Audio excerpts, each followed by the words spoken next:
Hi friends, welcome back for DElEd classes. तो अभी तक हमारा जो साइंस का फिजिक्स का जो डीएलएड एंट्रेंस एग्जाम 2023 के लिए जो क्वेश्चन सीरीज चल रहा है उसमें हमने जो है 293 तक जो है सो क्वेश्चन कर लिया था इससे पहले हम।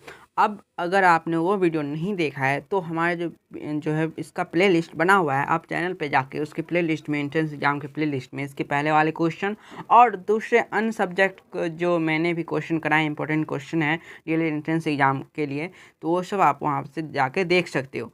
तो अब चलिए शुरू करते हैं। हमारा जो इससे आगे का क्वेश्चन है यानी 294 नंबर क्वेश्चन जो हमारा है, जो 12 वोल्ट विभवांतर के दो बिंदुओं के बीच 2 कूलम आवेश को ले जाने में कितना कार्य होगा? ए 24 जूल, बी 20 जूल, सी 36 जूल, डी 23 जूल। तो 12 विभवांतर है, 2 कूलम है, तो वर्क जो होगा यानी कार्य जो होगा सो आपका क्या होगा 12 गुने 2 यानी आपका क्या होगा 24 जूल। इसका क्या आंसर हो जाएगा आपका 24 जूल।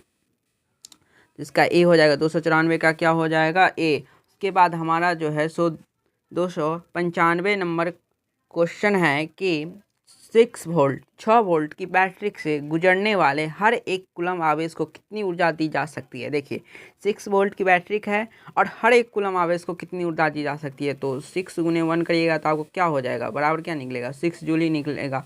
तो इसमें क्या होगा ऊर्जा का 6 जूल। इसका भी क्या हो जाएगा 295 का बी हो जाएगा।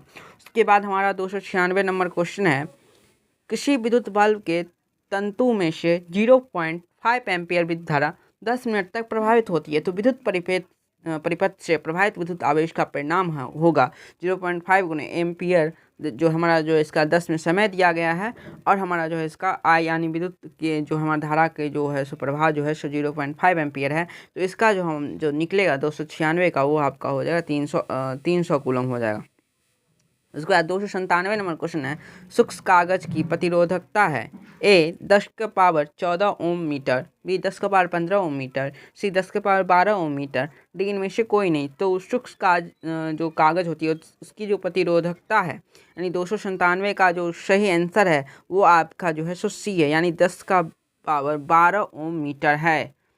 उसके बाद 298 नंबर क्वेश्चन है, किसी एसी जनित तथा डीसी जनित में एक मूलभूत अंतर यह है कि एसी जनित में विद्युत चुंबक होता है जबकि डीसी मोटर अस्थायी चुंबक होता है। यानी इसमें दिया हुआ है एसी जनित में जो है हमारा जो है विद्युत चुंबक होता है जबकि डीसी मोटर में अस्थायी चुंबक होता है, जो कि नहीं होता है।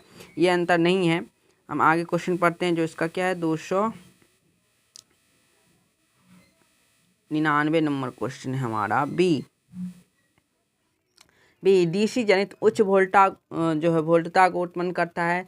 सी एसी जनित भी उच्च वोल्टता को प्रदर्शित करता है। डी एसी जनित में सर्पी वलय होते हैं जबकि डीसी जनित में एक दिक् परिवर्तक होते हैं। तो देखिए सबसे जो हमारा जो इसका अंतर है वो हो जाएगा डी। इसका क्या हो जाएगा 298 का डी हो जाएगा। उसके बाद 299 नंबर क्वेश्चन है, हमारे घरों में जो विद्युत सप्लाई होती है वो ए 220 वोल्ट पर दिश धारा होती है, बी 12 वोल्ट पर दिश धारा होती है, सी 220 वोल्ट पर प्रत्यावर्ती धारा होती है, डी 12 वोल्ट पर प्रत्यावर्ती धारा होती है। तो 299 का जो सही आंसर हो जाएगा आपका क्या हो जाएगा सी, यानी 220 वोल्ट पर प्रत्यावर्ती धारा होती है। उसके बाद आपको एक मैं क्वेश्चन देता हूँ, जो आप प्रत्यावर्ती धारा को इंग्लिश में क्या कहते हैं हमको कमेंट करिएगा। और 300 नंबर क्वेश्चन हमारा है 1 किलोवाट आवर जो हमारा एक kWh है होता है ए 3600 जूल, बी 3.6 गुने 10 के पावर 6 जूल, सी 36 गुने 10 के पावर 6 जूल, डी 36 जूल। तो 300 का जो सही आंसर है 3.6 गुने 10 का पावर 6 जूल होता है 1 किलोवाट घंटा। उसके बाद 301 नंबर क्वेश्चन है, यदि नरम लोहे को धारावाही कुंडली के गर्भ में रख दिया जाए तो क्या बनता है? ए सामान्य चुंबक, बी विद्युत चुंबक, सी कोई चुंबक नहीं, डी इनमें से कोई नहीं। तो इस 301 का जो राइट आंसर है वो आपका है विद्युत चुंबक बी।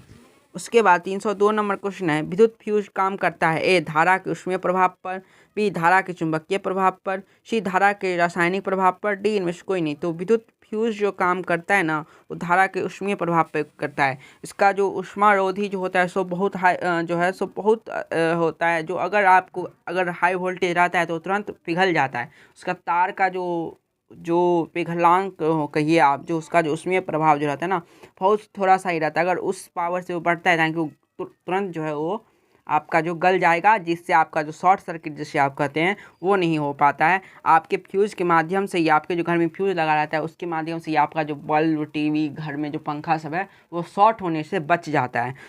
ये जो हमारा जो इसका जो विद्युत फ्यूज है वो गल जाता है, उसका जगह उसमें चालक ज़्यादा होता है। तो धारा के ऊष्मीय प्रभाव पर जो है विद्युत फ्यूज है सो काम करता है। उसके बाद हमारा 303 नंबर क्वेश्चन है, विद्युत धारा उत्पन्न करने की युक्ति को कहते हैं। तो विद्युत धारा की जो हमारे उत्पन्न करने की युक्ति उसे क्या कहते हैं? ए जनित, बी गैल्वेनोमीटर, सी एमीटर, डी मोटर। तो विद्युत धारा की उत्पन्न करने की जो युक्ति है उसे हम जनित्र कहते हैं, यानी जनरेटर। तो 304 नंबर क्वेश्चन है, बैटरी से किस प्रकार की धारा प्राप्त होती है? ए दिष्ट, बी प्रत्यावर्ती, सी ए और बी दोनों, डी इनमें से कोई नहीं। तो 304 का सही आंसर है आपका ए दिष्ट धारा। बैटरी से किस प्रकार की धारा प्राप्त होती है? दिष्ट धारा। 305 नंबर क्वेश्चन है, विद्युत फ्यूज बचाता है, विद्युत फ्यूज क्या बचाता है? ए अति, देखिए अभी मैंने बताया, ए अति भरण में बहने वाली उच्च धारा के खतरे से, बी लघु पतन के बहने वाली उच्च धारा के खतरे से, सी ए और बी दोनों, डी में से कोई नहीं। तो 305 का जो राइट आंसर हो जाएगा लघु पतन के बहने वाली उच्च धारा के खतरे से, यानी इसका अगर उच्च होगा तो उसका क्या होगा, उष्मा भी बढ़ जाएगा, उष्मा बढ़ेगा तो तुरंत गल जाएगा, जिससे आपका जो घर में जो लगे सामान सब है वो बच जाएंगे, वो शॉर्ट सर्किट नहीं होंगे उसमें। 306 नंबर क्वेश्चन है, घरों में विद्युत से दुर्घटना किस कारण से होती है? फ्यूज तार से, बी शॉर्ट सर्किट से, सी उच्च धारा प्रवाह से, डी इनमें से कोई नहीं। तो घरों में विद्युत दुर्घटना किस कारण से होती है? तो इसका क्या हो जाएगा? 306 का आपको होगा शॉर्ट सर्किट से। उसके बाद हमारा जो है 307 नंबर क्वेश्चन है कि फ्लेमिंग के वाम हस्त नियम में अंगूठा किसकी दिशा का संकेत करता है? फ्लेमिंग के जो वाम हस्त के जो नियम है, यानी बामा हाथ वाला, उसमें जो उसका अंगूठा जो दिशा करता है वो धारा का करता है, ए या बी चुंबकीय क्षेत्र का, सी बल का, डी इनमें से कोई नहीं। तो ये 10th क्लास का है, ये साइंस जो है इस प्रकार के जो पूछे जा रहे हैं, जो इसकी जो है जो लिमिटेशन है वो 10th तक है, 10th से पूछे जा रहे हैं, थोड़ा बहुत 11th 12th के आते हैं, लेकिन 10th के बेसिकली ज़्यादा आ रहे हैं। तो जो 10th पढ़े होंगे अच्छे से, उनको जो है सो अच्छे प्रकार से वो एग्ज़ाम को पास कर सकते हैं और निकाल सकते हैं। तो फ्लेमिंग के वाम हस्त नियम का अंगूठा किसकी दिशा संकेत करता है? तो ए धारा, बी चुंबकीय क्षेत्र, सी बल का, डी इनमें से कोई नहीं। तो 307 का सही आंसर है बल का, यानी जो अंगूठा जो है सो बल का संकेत करता है फोर्स। उसके बाद 308 नंबर क्वेश्चन है, विद्युत मोटर परिवर्तित करता है? ए यांत्रिक ऊर्जा को विद्युत ऊर्जा में, बी विद्युत ऊर्जा को यांत्रिक ऊर्जा में, सी रासायनिक ऊर्जा को विद्युत ऊर्जा में, डी विद्युत ऊर्जा को रासायनिक ऊर्जा में। तो विद्युत मोटर जो परिवर्तित करता है आपका हो जाएगा विद्युत ऊर्जा को यांत्रिक ऊर्जा में। जो हमारा विद्युत मोटर होता है क्या है, विद्युत ऊर्जा को ना यांत्रिक ऊर्जा में, यानी जो पंखा से में जो हम क्या लगा रहता है, विद्युत मोटर लगा रहता है, जो उनके जो बिजली आती है लेकिन क्या हवा में परिवर्तित कर देता है, यांत्रिक ऊर्जा कहलाता है, यांत्रिक ऊर्जा में परिवर्तित कर देता है। तो 309 नंबर क्वेश्चन है, एक क्षर चुंबक को दो बराबर भागों में बांटने पर चुंबक के ध्रुव पर क्या प्रभाव पड़ता है? ध्रुव होगा यहाँ पे, तो एक चुंबकीय ध्रुव अलग हो जाते हैं, बी चुंबकीय ध्रुव अलग नहीं होते हैं, सी चुंबकीय क्षेत्र शून्य हो जाता है, डी इनमें से कोई नहीं। तो 309 का जो राइट आंसर है वो आपका क्या हो जाएगा? बी चुंबकीय ध्रुव अलग नहीं होते हैं। उसके बाद 310 नंबर क्वेश्चन, चुंबकीय क्षेत्र का मान ध्रुवों पर ए महत्तम है, बी न्यूनतम है, सी सामान्य है, डी इनमें से कोई नहीं। तो 310 का सही आंसर है जो महत्तम है। उसके बाद हमारा 311 नंबर क्वेश्चन है, किसी चालक तार से विद्युत धारा प्रवाहित करने पर तार के ऊपर तथा नीचे चुंबकीय क्षेत्र पैदा होता है? ए समान प्रकार के, बी विपरीत प्रकार के, सी जो हमारा है किसी प्रकार के नहीं, डी है इनमें से कोई नहीं। तो 311 का जो है हमारा राइट आंसर हो जाएगा आपका 311 का बी, यानी विपरीत प्रकार। किसी चालक तार से विद्युत धारा प्रवाहित करने पर तार के ऊपर तथा नीचे चुंबकीय क्षेत्र पैदा होते हैं, विपरीत प्रकार के होते हैं। 312 है, फ्लेमिंग के दाएं हस्त नियम में अंगूठा किस दिशा की ओर संकेत करता है? ए चालक की गति की दिशा, बी धारा की दिशा, सी चुंबकीय क्षेत्र की दिशा, डी इनमें से नहीं। फ्लेमिंग के दाएं हस्त नियम जो थे जिसमें अंगूठा किस दिशा की ओर संकेत करता है? तो इसका सही आंसर जो हो जाएगा आपका हो जाएगा चालक की गति की दिशा, ए। उसके बाद 313 नंबर क्वेश्चन है, चालक तार के नीचे चुंबकीय सुई स्थित हो और विद्युत धारा उत्तर से दक्षिण की ओर प्रवाहित होती है, तो चुंबकीय सुई और उत्तरी ध्रुव किधर विक्षेपित होगा? ए पश्चिम की ओर, बी पूरब की ओर, सी दक्षिण की ओर, डी इनमें से कोई नहीं। तो 313 का राइट आंसर आपका हो जाएगा बी पूरब की ओर। उसके बाद हमारा जो है 314 नंबर क्वेश्चन है, और स्टेट के प्रयोग में चालक तार के नीचे चुंबकीय सुई रख दिया जाए और तार में विद्युत धारा दक्षिण से उत्तर की ओर प्रवाहित हो तो सुई की उत्तरी ध्रुव की तरफ विक्षेपित होगी। ए दक्षिण की ओर, बी पूरब की ओर, सी पश्चिम की ओर, डी इनमें से कोई नहीं। तो 314 का जो राइट आंसर है वो आपका क्या हो जाएगा, सी पश्चिम की ओर। 314 का क्या हो जाएगा, पश्चिम की ओर। तो आज के लिए बस इतना ही। आप इतना क्वेश्चन का प्रैक्टिस करिए।